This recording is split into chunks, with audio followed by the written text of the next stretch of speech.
They've also given us this footage, this coming from CENTCOM, showing the early hours of this operation. The commander of CENTCOM, Admiral Brad Cooper, saying the President ordered bold action and our brave soldiers, sailors, airmen, Marines, Guardians and Coast Guardsmen all answered that call. Forces began striking targets at 1:15. So just talk us through, Sean, what we're seeing here.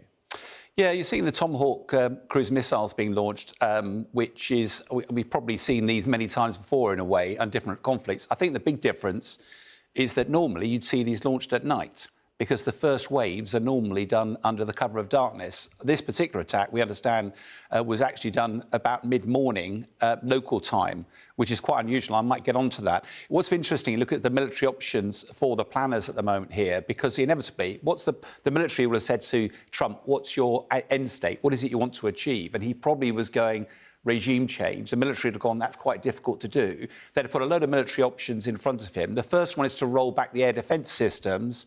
And of course, that's a job for the cruise missiles, because you don't want to risk your air crew, very expensive aircraft. So what we're seeing here is the first salvo that would have knocked down the air defence systems. We then understand that the Israelis were focused on actually the Iranian leadership. And that probably explains why this mission happened mid-morning, because the Israelis have very good intelligence. They probably got a window of opportunity when they had the key figures and they knew where they were. And at that point, they probably said to America, we need to go, and we need to go now. The military probably would have gone, hang on a minute, we're slightly out of kilter time-wise. And that probably explains why this was all started, probably as a result of intelligence-led. Once that was going, the US military options seemed to be to look at a master target list that would probably uranium enrichment, but also they want to stop them getting a nuclear weapon, but also stop them delivering it, and therefore the ballistic missiles. And that seems to be the sites which we're seeing being targeted across the country over this last 24 hours.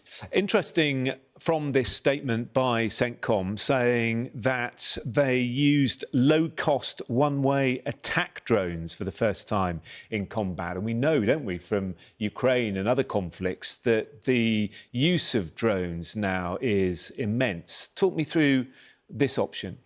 Yeah, so part of the danger, if you go against a defended country, inevitably, Iran has been attacked last year. It would have learnt lessons, and therefore it would have been ready for a similar sort of attack.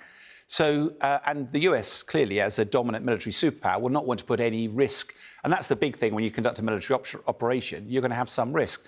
By using some unmanned drones to do some of the tasks, both the US and the UK are investing heavily in some longer-range drones. We're not talking about the sort of drones they're using in Ukraine, first person. We're talking about unmanned aircraft that can go some distance. It means you can take out some targets without putting any of your personnel at risk. And I think what's written large in this statement is it says they're very proud of the military personnel, but also said there were no military casualties. And I think that will be something that President Trump would have been really keen to do. We're also seeing here some of the Super Hornets off the decks. We saw a little bit earlier also the stealth aircraft, because the F-35, the C model, can be used, the cats and traps, to be catapulted off. We've got the two Gerald Ford and the Abe Lincoln, the two big American aircraft carriers. So they will have been launching the fighter jets. But as I said, the stealth aircraft can get in relatively safely. But what we're seeing here is the Tomahawks off the support ships that will undoubtedly be in the first wave of attacks in there. Very effective as well.